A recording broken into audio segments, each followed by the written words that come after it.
મહારાજની જય. જય. લાડલે લાલની જય. લાડલે લાલની જય. આજે આપણે લાડલે લાલ મઢી ઉપર થોડોક પ્રકાશ નાખશી. લાડલે લાલ મઢીની વાત કરતી આપણે અત્યારે આ બેઠા ઈ મઢીનું નામ લાડલે લાલ મઢી. આમ જોઈ ને તો મઢીની અંદર જો સંત ન હોય ને તો એ મઢી ન કહેવાય.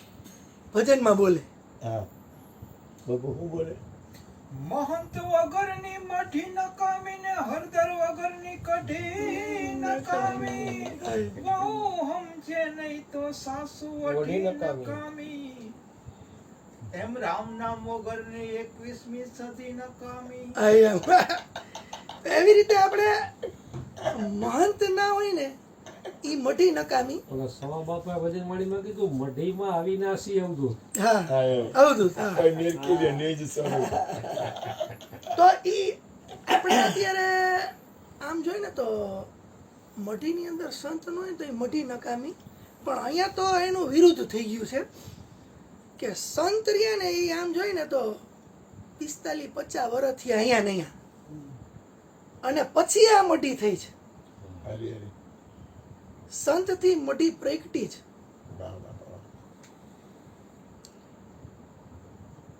આમ જોઈએ તો એનું નામ રહ્યું ને ઈ આપણા દાદા ગુરુ અરુણ બાપુએ રાખ્યું છે લાડલે લાલ મઢી. લાડલે લાલ નો અર્થ આમ જોઈએ ને તો થાય કૃષ્ણ પરમાત્માનું એક નામ છે. જેમ કૃષ્ણના ઘણા બધા નામ છે ને એમ આ એકય નામ છે. આ એકદમ પ્રેમાળ નામ છે. અતિશય જ્યારે ગોપી હોય આખી જિંદગી કાઢી નાખે ને કૃષ્ણની હોય આખી જિંદગી કાઢી નાખે ને પછી બધાય નામથી સંબોધન કરે પણ છેલ્લે નામ આવે ને આ નામ છે અતિશય પ્રેમાળ નામ. ગોપી દ્વારા પાડેલું નામ છે. હવે આ નામ પહેલી આરતી લાડલે લાલની હા લાડલે લાલની થાય પછી સિનાજીની આરતી. સિનાજીની બાજુમાં નથી હા ઈ લાડલે લાલ કહેવાય. લાડલે લાલ. પેલા આરતી આ થાય પછી સિનાજીની આરતી થાય. તો એવી જ રીતે અત્યારે આમ તમે જુઓ ને તો લાડલે લાલ નામ આપ્યું છે દાદા ગુરુએ એને એનું આખું જીવન આમ જોઈને તો શબ્દની પાછળ ખર્ચી નાખ્યું છે. આખા જીવનકાળની અંદર શબ્દ ઉપરનું ધ્યાન એનું સત્સંગ બીજી કઈ વાત નહીં નામની વાત. તો હવે આવા મહાપુરુષો હોય જેને 40-45 વર્ષ આખી જિંદગીનો પૂરેપૂરો કાળ કહી હકી જેની પાછળ ખર્ચી નાખ્યો હોય અને એને નામ રાખ્યું હોય ને તો એ ખરેખર નામનો એક સૂત્ર હોય. એટલે લાડલે લાલ મઢી રહી ને એ આમ જોઈ ને તો એક નામ નથી. કારણ કે નામ વસ્તુ એવી થાય કે તમે બોલી દો ને કોકનું નામ. અત્યારે મારું નામ ધવલ છે તો હું બોલી દઉં ધવલ તો મને ઓળખવા વાળા હોય એ જે રીતના ઓળખતા એ રીતના એની રીતના અનુમાન કરી લે બધું કે આ ભૂપેન્દ્રભાઈનો છોકરો ને કૃષ્ણનગરમાં રી આ કામ કરે ને પૈણેલો છે ને ઉંમર અવડી છે ને આ લાઈનનો જાણકાર છે. એમ આપણે આ લાડલે લાલ મઢી રહ્યું ને એને નામ જો ગણી નાખીને તો મારા જેવી ઓળખાણ થઈ જાય સંક્ષિપ્ત નાનકડી. હવે આ નામ નથી આ સૂત્ર છે. સૂત્ર એટલે શું? સૂત્ર એટલે આખા જગતની અંદર જેટલું પાણી છે ને આમ જો તો 78% પાણી છે આખા જગતની અંદર. આપણી આ પૃથ્વી રહી ને એની અંદર 78% ભાગ પાણી. એમાંથી ખાલી 3% પાણી રહ્યું ને જે 3% એ મીઠું પીવા લાયક પાણી. બાકી બધું ખારું સમુદ્રનું. સમુદ્રને તો આપણે બધાએ જોયા. આ 3% જે પાણી રહ્યું ને એની અંદર 2% પાણી રહ્યું ને એ તો બરફના રૂપે સ્ટોર થયેલું છે એન્ટાર્કટિકા ખંડમાં ને ત્યાં બરફના રૂપે. જો એ બધું ઓગળી જાય ને તો સમુદ્ર તટ રહ્યા ને એ 25 ફૂટ 50 ફૂટ 100 ફૂટ ઊંચા આવી જાય એટલું પાણી ત્યાં ઊભું છે. હવે આપણે અત્યારે હમણાં વાત થઈ બધી નદીઓની વાત થઈ આપણે ગંગા જમના સરસ્વતી નર્મદા હવે આ બધી નદીઓ આપણા ભારતમાંથી પસાર થતી નદી છે. આખા વિશ્વમાંથી પસાર થતી બધી નદીઓને મેળવી લ્યો ને તો 1% પાણી હોય. કેટલું? 1% પાણી. એ બધું પાણીને ભેગું કરો એટલે 1% પાણી થાય ખાલી. એવું 78% પાણી આ પૃથ્વી ઉપર છે. અને એ પાણીને તમે પાણી શબ્દ બોલો ને તો એ એની અંદર ન આવે. પાણી નામની અંદર એ પાણી નહીં આવે, પણ એના સૂત્રની અંદર જો તમે લખી નાખો ને કે H2O, હાઇડ્રોજનના 2 અને ઓક્સિજનનો 1 કણ એટલે પાણી, આ સૂત્ર તમે આમ બોલો ને H2O એટલે આખા જગતનું બધું પાણી એની અંદર હમાઈ જાય. એમાં લાડલેલાલ મઢી નામ રહ્યું સૂત્ર છે. સૂત્રની વિશાળતા પાણીના માધ્યમ દ્વારા મેં તમને સમજાવી. આ મઢીનું નામ રહ્યું ને એમાં તમે જુઓ ને તો ખરેખર મઢીની અંદર કાર્ય શું થાય તો કે સત્સંગ થાય, ભજન થાય, આપણે ઓળખાવાની વાત થાય, અગમ અગોચરની વાત થાય, પરમાત્મા પ્રેમી રૂપે અહીં મળે, અહીંયા સત્સંગીઓ ભેગા થાય, અહીંયા સત્યની વાત થાય. આ મઢીનો ટૂંકો પરિચય છે. અહીંયા આવો ને એટલે હું ખોવાઈ જાય અને તું થઈ જાય. અહીંયા આવો ને તો આપ મટી જાય. આખા વિશ્વની અંદર જે રમી રહ્યો છે ને વ્યાપક, ઈ થઈ જાય.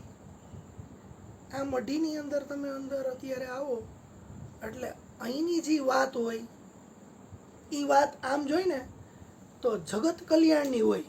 બાપુએ કીધું એ રીતના વિશ્વ કલ્યાણની હોય. કોઈનું ખરાબ કરવાની વાત જ ન હોય. અહીંયા ભેગા થાય એટલે આત્માથી પરમાત્મા લગીને પહોંચવાની જ વાત હોય. અહીંયા આત્મા પરમાત્મા હાવ નજીક હોય. અંશ હોય ને એની બાજુની અંદર વ્યાપક હોય. આ રીતે જો તમે સમજો ને તો મઢી રહીને એના બધા કાર્ય વિશે આપણે જાણ્યું. પણ આગળ આવે છે લાડલે લાલ. લાડલે એટલે લાડકવાયો, લાડકવાયો, વાલું, ગમતું. હવે લાડલે શબ્દ જે આવે ને તે તમને ગમતી બધી વસ્તુ રહી એ તમે આની હારે જોડી શકો. આ જગતની જેટલી ગમતી વસ્તુ રહે આની ભેગી જોડી શકો. એ લાડલામાં આવે. પછી તમારી પ્રિયતમ હોય તોય ભલે, તમારી પત્ની હોય તો ભલે, તમારા છોકરા છયા હોય તોય ભલે, તમારી મિલકત હોય તોય ભલે, ને તમારું આખું આ અત્યાર લગીનું કારખાનું બારખાનું આ તે જે બધું તમને ગમતી હોય ને વસ્તુ એની ભેગી તમે જોડી શકો. કારણ કે કણ કણમાં ઈ છે અને ઈ લાડલેની વાત છે. આમ જોઈને તો અહીંયા સંતો બિરાજતા હોય, સંતો મહાપુરુષો બિરાજતા હોય. ઈ અહીંયા આવવાવાળા જે બધા સત્સંગીઓ પ્રેમી હોય ને એના વાલા હોય, એના લાડલા હોય. અને પરમાત્મા રહ્યા ને એના લાડલા ઈ હોય. પરમાત્માના લાડલા ઈ હોય અને આપણા લાડલા આ હોય. એટલે વાત થઈ ગઈ કઈ અનેકમાંથી એકની વાત થઈ ગઈ. આવી વાત માટેની આ નામ જે બન્યું હોય ને તો એ મહાપુરુષ હોય ને એના હૃદયમાંથી કે એની વાચાથી નામ નીકળવું ન હોય. આ નામ જે રાખવાનું થયું હોય અથવા તો બોલવાનું થયું હોય અથવા અંકિત કરવાનું થયું હોય ને તે પરમાત્માએ પોતે નક્કી કર્યું હોય. સદગુરુની આપણે વાત કરીને અરુણ બાપુ કે હું બોલતો નથી, બોલે છે ગુરુ મહારાજ બોલે છે. તો સદગુરુની વાત જે આવશે ને તે તમારે જોવાનું કે બાપુ ઉપર ઢોળશે. બાપુ બીજા એમ ઉપર જતા જતા જગત ગુરુ કૃષ્ણ એ વાત પહોંચી જશે. કૃષ્ણ એ વાત જે પહોંચી જાય ને તે કૃષ્ણ પૂર્ણ પુરુષોત્તમ એની વાત જે તમારે થશે ને તે તમારે કૃષ્ણ રહ્યા ને એનું નામય ગાયબ થઈ જશે. ત્યાંથી પરમાત્મામાં લીન થઈ જશે. એટલે જે આ બધા નામ બહાર પડ્યા હોય ને તે પરમાત્માના આપેલા નામ હોય બધા. એ રીતના લાડલેનું તો આપણે થોડુંક ચીરફાળ કરી એટલે કે થોડુંક આપણે જાણ્યું, પણ લાલ શબ્દ રહ્યો ને એ આવશે ને એટલે આપણે હમણાં ભારતની વાત કરી તો ભારતનો લાલ કોણ હોય? ભારતનો સપૂત કોણ હોય? તો કે આપણા સૈનિકો, જે મા ભારતીની રક્ષા હાટું થઈને પોતાના જીવનનું બલિદાન આપી દે, પોતાના કુટુંબનું ન જોવે, આખા ભારતને પોતાનું કુટુંબ માને, ઈ ભારત માતાનો લાલ. અને બીજા લાલની વાત કરો એટલે કૃષ્ણ આવી જાય, મા યશોદાનો લાલ. વાહ. ઓમ જોઈને તો લાલની વાત આવે ને એટલે કૃષ્ણ પેલા દેખાય આપણને. લાડકવાયાની વાત આવે એટલે કોઈ પણ પ્રકારનો ઋણ ન હોય ને હા એને અરુણ કહેવાય, હા અને અરુણનો અર્થ લાલ થાય. હા, એનો અર્થ લાલ થાય. જો બાપુએ નવું કીધું ઈ મને ખબર નથી. અરુણનો અર્થ લાલ થાય. અરુણોદય થયો, સવારમાં સૂર્ય ઉગે ને હા ત્યારે કે અરુણોદય થયો. હા. હા, લાલ અને ઈ ઓલી પ્રકાશની લાલી થાય ઈ લાલ. લાલ હિંગળો જેવો ઉગે પેલા તો સવારના પોરમાં જે આપણે સૂર્ય ઉગે ને તે આકાશની અંદર ઝાંખી આપણે લાલી દેખાય, અરુણોદય કહેવાય. લાલ જ હોય હવા. અને ઈ લાલી રહી ને જી ઈ લાલ. આ પરમાત્મા ભેગું કેટલું જોડાણ થાય છે એમ. આ વાતથી સંતો જોડાણ જાગી કેટલું થાય છે. વૈરાગી રામા જોયું મેં તો જાગી જી. પરમાત્માની સ્થિતિ આ રહી જોડાણ. એટલે જોડાણ છે. લાડ લે એ કે લાડ ને લે હા તો લાલ, હા. તો લાડ લે લાલ અને મોઢી. તો આ લાડલે પવિત્ર નામ સાહેબના એ નામમાં છે નિશાઈ. અને જે નામમાં ગુરુ અને ગોવિંદ બે બિરાજે, બેય બિરાજે. એની ગમ કોક વિરલા થાય. એટલે એક માં હોય ને લાડલે લાલમાં ગુરુ ગોવિંદ બે આવી જાય. એટલે એ વાત કરું છું હજી આગળ. હજી ઘણી બધી વાત હે. હા હા, તો વાંધો નહીં, લાડલેની ખબર પડે તો વાંધો નથી. ના લાડલેની જે વાત થઈ ને તે એક માં હોય ને એને 4 પુત્રો હોય ને તો એમાંથી એને ગમતો જીવ હોય ને બધાય ગમતા જ હોય. આમ પરમાત્માના બાળક બધાય પરમાત્માને ગમતા હોય, પણ અહીંયા જેને બોલાવે ને એ ખરેખર ગમતો હોય. આ સાનિધ્યની અંદર જે આવે ને એ ખરેખર ગમતો હોય. એમાં એક એવો હોય માને કે જે એને જરૂર પડે કે જે કાંઈ અંદરથી ઈચ્છા થાય તો એને ઈ યાદ આવે. અને ઈ જ આ મઢીના મહંત પરમાત્માને જે કાંઈ કોઈ વસ્તુની લીલા કે કોઈ વસ્તુની આગળ પ્રતીતિ કરાવી હોય કે કાંઈ કાર્યને આગળ વધારવું હોય ને તો એને એનો માનીતો પુત્ર યાદ આવે ને ઈ આ લાલ. અરુણ બાપુએ કીધું અરુણનો અર્થ લાલ થાય છે, તો સોનામાં સુગંધ પડી ગઈ. હા, વાહ જબર વાહ. તો આવી રીતે આપણે લાડલે લાલ મટી રહીને એ નામ બાપુએ આપ્યું. અને મને ઘણો ટાઈમથી આ બધી નાની નાની વસ્તુ ઉપર એવું થાય કે ઘણીવાર કે ભાઈ આ ખરેખર આનો અર્થ શું થતો હોય છે, આનો અર્થ શું થતો હોય છે.